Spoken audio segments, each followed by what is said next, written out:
व्यासपीठावर माझ्यासोबत बसलेले सर्वच माझे मान्यवर सहकारी आणि पत्रकार आणि तिन्ही पक्षाच्या पदाधिकारी बांधवांनो आणि भगिनींनो, मराठी आणि हिंदी दोन्ही भाषांमध्ये बोलणार आहे।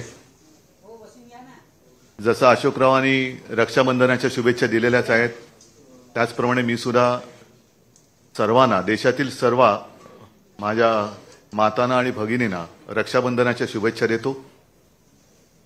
आणि रक्षाबंधन केवळ एका दिवसासाठी असायला नको। राज्यकर्ता म्हटल्यानंतर आपल्या कारभारातला प्रत्येक दिवस हा महिला सुरक्षित राहण्यासाठी वापरला गेला पाहिजे। महिलांना आपल्या देशात सुरक्षित वाटलं पाहिजे, असा राज्यकारभार करायला पाहिजे, असं शासन असलं पाहिजे। दुर्दैवाने तसं शासन आज तरी आपल्या देशात आणि राज्यामध्ये दिसत नाहीये। मधल्या काळामध्ये मी त्याच्यावरती भाष्यही केलं होतं। एक 2-3 दिवसापूर्वी माझी हिंगोलीत सभा झाली, त्याही सभेत बोललो होतो। कारण मी बातमी वाचली होती की खास करून भारतीय जनता पक्षाच्या कार्यकर्त्यांना सांगितलं गेलं होतं की मुस्लिम महिलांकडनं राखी बांधा, आणि तोच धागा म्हणजे रक्षाबंधनाचा धागा वेगळा आणि या बातमीचा धागा वेगळा। मी असं म्हटलं होतं की सुरुवात करायची असेल तर बिल्किस बानूकडनं करा। आणि मणिपूरमध्ये या 2 महिलांची धिंड ज्या पद्धतीने काढली गेली, स्पीकिंग अबाउट ज्याप्रमाणे आपल्या Manipur incident where 2 women were त्यांच्याकडे दुर्लक्ष केलं गेलं, तर या सगळ्या महिलांना सुरक्षित वाटावं असं सरकार आणण्यासाठी म्हणून आम्ही सगळे एकत्र आलेलो आहोत।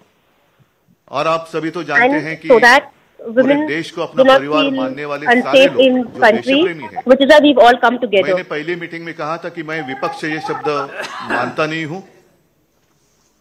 हम इकट्ठा आए हैं अपने देश की रक्षा करने के लिए। रक्षाबंधन देश की रक्षा, भारत माता की रक्षा करने के लिए हम इकट्ठा आए हैं। और साथ ही साथ तानाशाही के खिलाफ तो हम हैं, जुमलेबाजी के खिलाफ हम हैं। संजय राउत जी ने जैसे कहा कि हमारी 3री मीटिंग होने जा रही है और आज ही गैस सिलेंडर के दाम 200 रुपए से कम हो गए।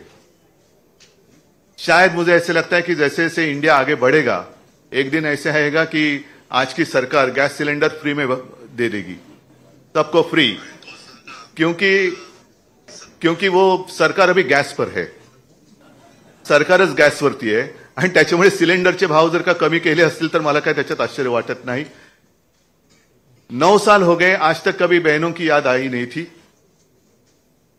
आज अचानक बहनों की याद आ गई और रक्षाबंधन की गिफ्ट दी गई। क्यों 9 साल रक्षाबंधन हुआ नहीं था क्या? भाऊबीज काय 9 वर्षात झाली नव्हती? पण ह्या सगळ्या गोष्टी अब ये पब्लिक है, सब जानती है, ये पब्लिक है, सब जानती है, और कुछ भी करे तो अभी उनको बचाने वाला कोई नहीं है।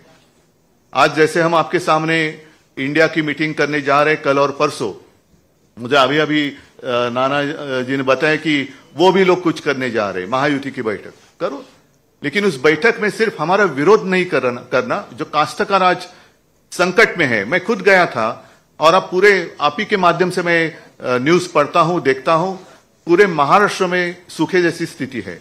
क्या कर रही है अपने राज्य की सरकार, क्या कर रहे हैं अपने प्रधानमंत्री जी? आएंगे कुछ ना कुछ एक भूल भुलैया दिखाकर चले जाएंगे, इससे कुछ होने वाला नहीं। अगर अच्छा काम करना है तो जब कोई संकट में होता है तब ही उसको मदद की आवश्यकता होती है, और उस वक्त जो मदद की जाती है वही मदद वो पूरे जिंदगी भर याद रखता है। और इसलिए ज्यादा लंबी बात मैं भी नहीं करना चाहता हूं, बाकी सारी बातें तो हम पूरे विस्तार से परसों करने ही वाले हैं, परसों वापस हम मिलने वाले हैं। लेकिन इतना ही मैं कहूंगा कि हम जितने सारे लोग, हाँ हमारी विचारधारा अलग अलग है, जरूर है, लेकिन उद्देश्य एक है, वो हमारे देश की रक्षा करना, संविधान की रक्षा करना, और फिर से दोबारा अपने देश में तानाशाही, अगर मैं कहूं आजादी की जंग जो हुई थी, अशोक जी आपने जो बात कही ये बात सच है कि चले जाओ, मला वाटतं आपल्या मुंबईतच सुरुवात झाली होती,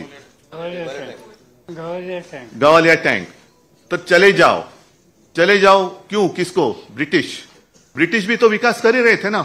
अगर उनको भगाते नहीं हम लोग, पूरी ताकत रस्ते पे नहीं उतरती तो ब्रिटिश भी तो विकास कर ही रहे थे। हमें विकास भी चाहिए, लेकिन विकास के साथ साथ हमें आजादी भी चाहिए, और विकास से भी ज्यादा ऊंची हमारी आजादी है। उसकी रक्षा करने के लिए हम सारे इकट्ठा आए हैं, और विचारधारा अलग अलग होगी, लेकिन उद्देश्य एक है, और इसी को तो हम लोकतंत्र मानते हैं, प्रजातंत्र मानते हैं, लोकशाही मानते हैं। आणि ती लोकशाही वाचवण्यासाठी आम्ही एकत्र आलेलो आहोत, एकत्र राहू, आणि आमच्या भारत मातेच्या हातापायात पुन्हा कोणत्याही हुकुमशहाला बेड्या घालायला देणार नाही, ही शपथ घेऊन आम्ही पुढे जाणार आहोत. धन्यवाद.